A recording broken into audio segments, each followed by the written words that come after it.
tonight, we are the law. I am the law.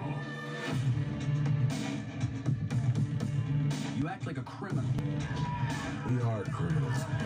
We always have been. Look, one of these days, someone with authority is going to tell me to come stop you.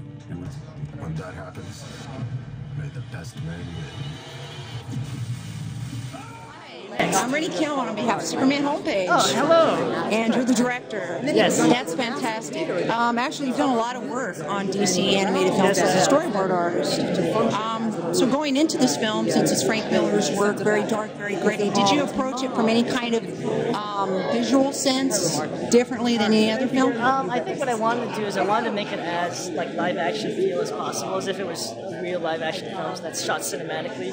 So of course what I did is I looked at not only the source material, but I looked at what Frank Miller had done after that, you know, all the way up to like 300 and Sin City, and I even then looked at what Zack Snyder did on his adaptation of 300, as well as look at how he adapted The Watchmen, as well as what Tarantino and Rodriguez did on Sin City, just to kind of see like, okay, this is how Hollywood filmmakers adapt the source material. Let me see if I can get something close to that.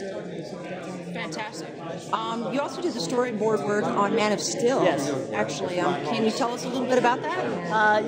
What was funny is that I was in the middle of doing Dark Knight Returns 1, and we were about to do Part 2 when I got a call from Zack's office, and they said, "Do you want to work on this?" And I'm like, how can I say no? So, of course, I had to talk to Warner Brothers and say, hey, is it okay if I do this? And they were very, very supportive of me, and I told them, like, I can do it, just, you know, I can't say no. And it was great being able to work on, seeing on the live action point of view, seeing how Zack does and his crew do it, which are phenomenal. Like, they are amazing. And then at the same time going back to my hotel and working on Part 2, it was just kind of surreal, because I'm like, on one hand I'm doing Superman, on the other hand I'm doing Batman, and then I'm doing a fight with Batman and Superman, which is, again, just mind-blowing.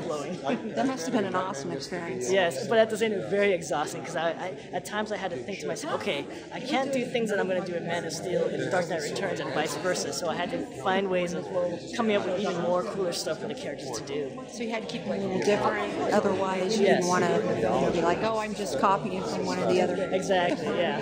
That's fantastic. Thank you so much on behalf of Superman Homepage. Thank you. Thank you.